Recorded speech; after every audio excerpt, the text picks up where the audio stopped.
Hi guys, and welcome back to my channel. The case that I'm going to be looking into today is the missing persons case of Joshua Guimond, who went missing in, well, a while ago now. It was 2002, so 20 years ago. This case was suggested to me by CED, so thank you for that. I appreciate each and every suggestion you guys have, of course. And, you know, if you have any more, please do let me know.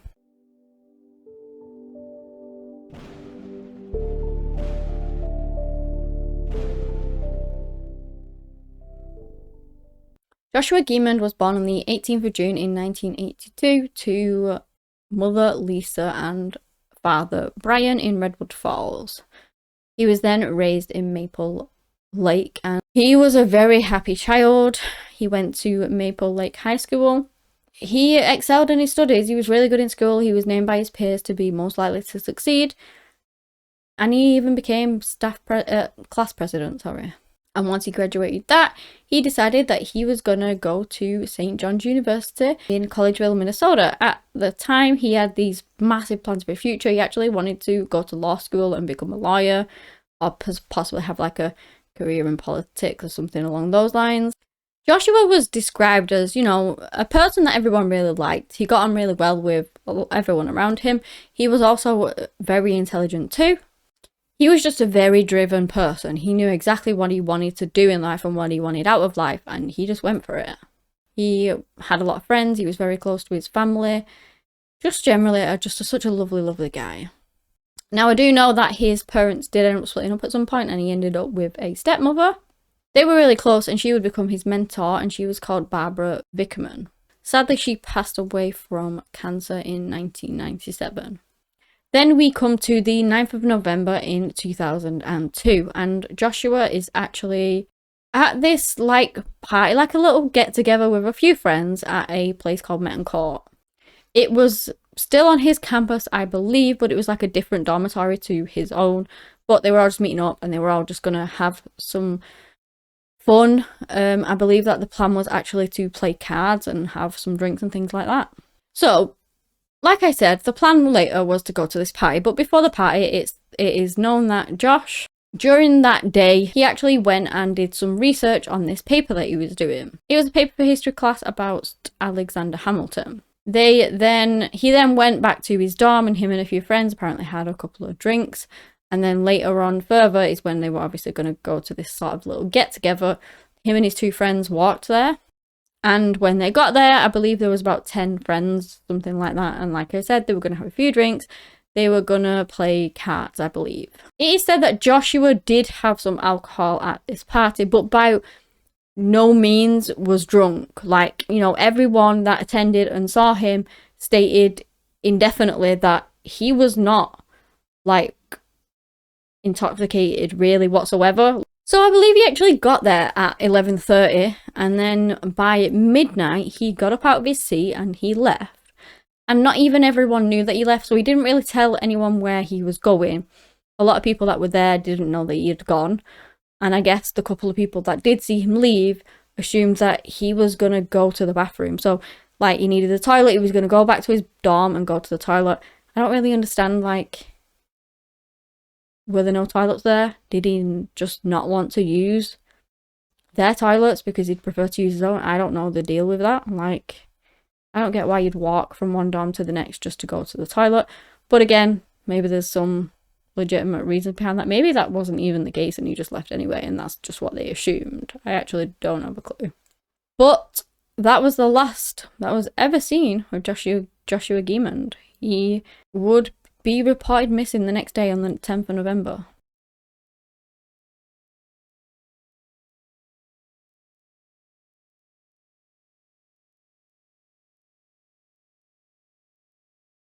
And so obviously, when he never came back, his friends just kind of figured he's gone to the toilet, he's probably tired, he just can't be bothered coming back. You know, and it's an understandable sort of assumption, because that is something that could have potentially happened. So they weren't too worried when he didn't come back. They just figured that they would see him in the morning. But then the next day he had this mock trial. I don't really know what that is, to be quite honest. But whatever it was something that Josh was supposed to go to. and wouldn't ever miss. He was a very responsible and devoted person. Like, it's something he would have been there had he been able to. And when he missed that is when people really started to worry. And like I said, he was reported missing. I believe it was later on in the day as well, and it had started to go dark. So the police did go ahead and search for Joshua. They went and spoke, but it was dark. They went and spoke to his friends and things to see when the last time he was seen. And some of them had only seen him sort of later on during the day, like before he left for the party, about 8:30, they said was the last time that they'd seen him. Others said that obviously he was at the party, but then he left. They assumed he'd gone to the toilet, and that was the last that they'd seen of him. But it was kind of odd because Joshua say that he had gone out for a trip somewhere. He decided that he wanted a break or whatever, for whatever reason, and he wanted to just go.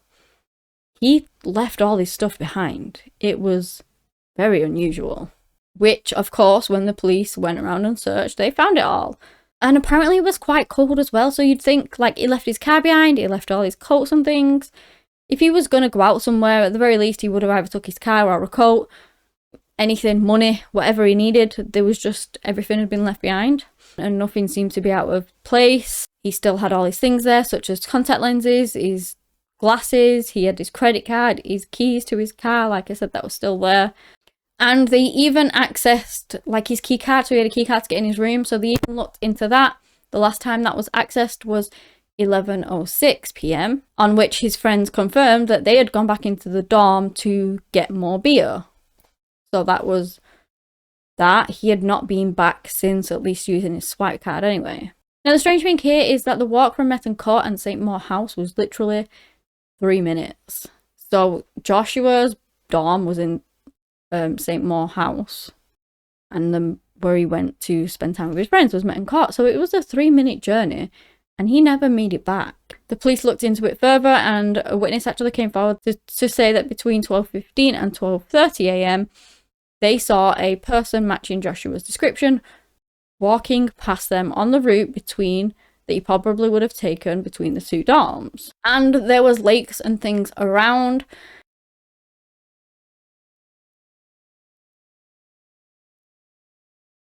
The thing that really bugs me with this case is that, looking into it, the police just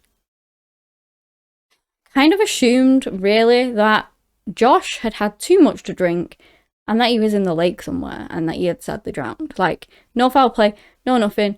He's in the lake, and that's that. And I really do think that that really hindered this case for them, because a lot of their focus was on the lake anyway, which obviously it normally would be, but they just had one vision in their head of what had happened to Josh, and there was no deviating from it. Do you know what I mean? So that just put a massive hindrance on it, at least in my opinion anyway.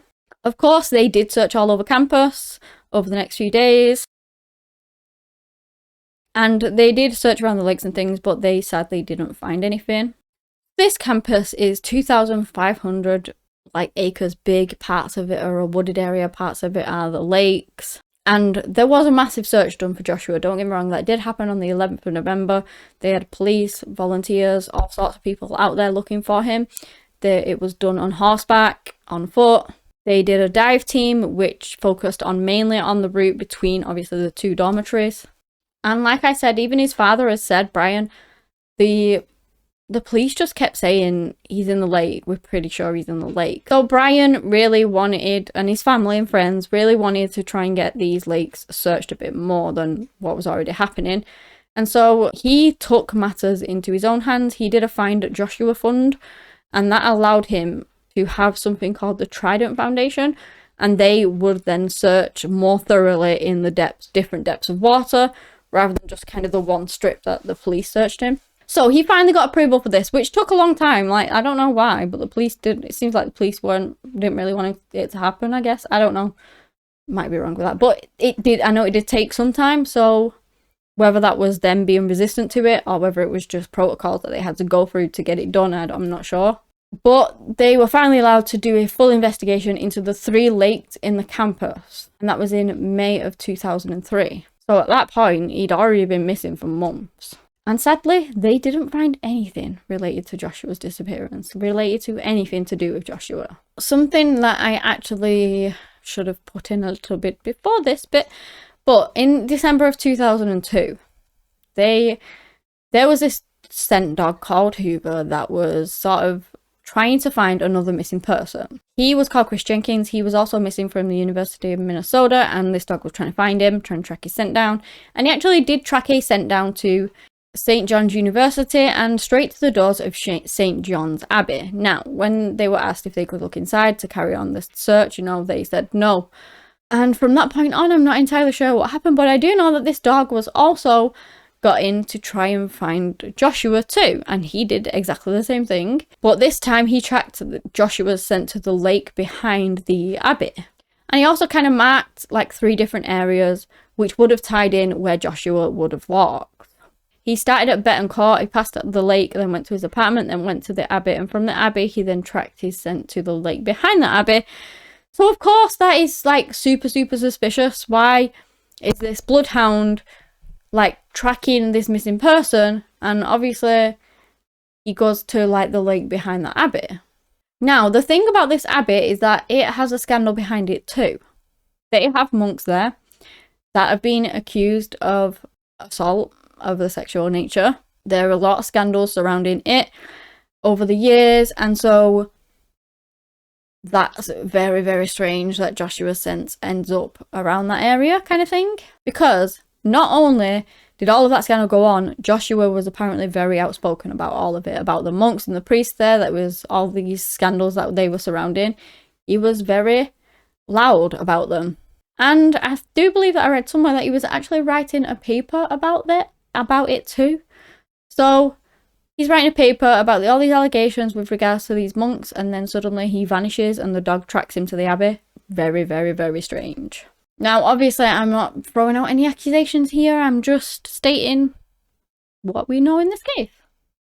And sadly, his father also believes that Joshua was met with violence that night. Like, he was going home from his dorm and he met somebody, who knows who at the minute. That maybe there was one man, maybe there were a couple of men, and sadly Joshua lost his life that day. Now, something also very strange, there's a lot of strange circumstances surrounding this case. Something very strange as well was that after he actually went missing, I believe Joshua didn't actually do this, like 300 files of his computer were deleted. I believe years later they did get these back, and they were something to do with like a fake ID sort of scam or ring or whatever they're called. But it's believed that Joshua didn't delete them. Not only that, whilst he wasn't at his dorm, so he's at the party across from campus, right? On his computer, it was recorded that music was actually being played on his computer, and it was being manually skipped through whilst he was over there at the party. So who on earth was in his dorm and who was playing the music? A few people have also had some strange circumstances happen to them on this campus too. So on one occasion, this person was approached by like 4 men in a car, I believe, and they said they would give him a ride to his dorm because somebody had been killed on campus and they wanted him to be safe. I don't know. Gets in, they drive off, they drive to like a swampy area, and then he's told that he needs to pay for the ride with sexual favours. I mean, he manages, as soon as the doors open, he's out and he's legging it. But that instance happened. There's been instances of stalking, and another instance of some of a man pushing like somebody else into a car and trying to drive off with them. Honestly, this campus is like riddled with it, I guess. It sounds like it anyway. And I have also seen as well that obviously Brian, his father has said that, they thought that this university was a really good place to be. Had he known any of these scandals and things were going on, he would have never let Joshua go there, or tried to talk him out of it at least. So Joshua has been missing for the last 20 years and nobody has any idea what happened to him. People, obviously there's theory that, it's something to do with the abbey. There's theories that just, opportunist. There is a theory that he ran away, which personally I don't really believe. I mean, he left all of his stuff behind. He would at least need something. ID cards, money, anything. But no, he didn't take anything. And there was no real reason for him to leave. He's in his career, he's an intelligent guy. He's not really, by any accounts, like depressed or stressed or anything like that. So why would he want to go when he had his whole life ahead of him and he had a clear plan on what he wanted to do? Become a lawyer or whatever it was, be in politics. which is like such an aspiring career to go for. So why would he just leave? And that's basically it on his case so far. Obviously, this one is really frustrating because you've got to think along the lines of the police were never ever even entertaining the idea of foul play whatsoever. They just straight away, he's in the lake, and they kept repeating that to his dad. And then I actually read something, literally, I did a last minute search on this case before I was going to do it. I always try and do it to try and see if anything else has come up. And I kid you not, on recording this, it said like it was last updated 30 minutes ago. And so on this day, which is let me just check, 22nd of October 2022, this article was updating with the police outreaching for information on Joshua's case, and it is on these images that were found on Joshua's computer. This is from the Stearns County Sheriff's Department, and it's asking for the public's help in identifying the pictures of the men found on Joshua's computer. So all these pictures are of men that were found on there. It goes into like a brief description of what happened. Obviously, he left the party, nobody really knew why, and he has never been seen since. That he was 20 years old at the time, 6 foot tall, 176 pounds, and he had blonde hair. These images were found on Joshua's computer after his disappearance, and the people on it are still unidentified. We don't know who they are. They may be able to give information related to him going missing. And they ask that if anybody recognizes these individuals or knows anything about Joshua's disappearance, contact Investigator Struffert with the Stearns County Sheriff's Office, or submit a tip through the website. So yeah, that was literally updated today, which is, they're still looking into it, but it's just really frustrating with me about the thing about his thinking that he just fell in the water drunk, because they literally scoured them waters too, and they didn't find him, and yet they still wasn't considering foul play. But yeah, please, if you know anything on Joshua, like at all, please do come forward. The number for that Sheriff's County's office is 320-259-3700 if you have any information whatsoever. Even if it's tiny and you don't even think that it matters, you know, it might be like something really minuscule, and it could be a break in the case that they need. It's been 20 years and his family have no idea what happened to him. It absolutely breaks my heart.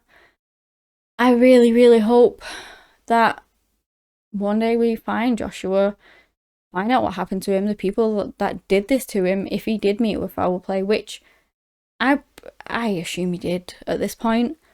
That's my theory anyway, my opinion on it. It's his dad's too, I believe. You know, that this person or people, whoever did this, will finally get what they deserve. Justice. Joshua deserves justice, if that's the case. But yeah, so far he is still a missing person, I guess. I haven't seen anything as to whether the police have any evidence of proof of life or anything like that. I assume that they don't, because like I said, he left all his stuff behind. So I guess his bank cards and things have not been accessed, you know. I don't really know anything along those lines. I'd like to know what your opinions are on this case, and I just genuinely hope that one day we find out what happened to him. But yeah, that is the end. If you guys have enjoyed, subscribe. Yeah, do that and give me a big thumbs up. And that is all I have on Joshua Guimond's case today. Thank you so much for watching, and until next time, bye.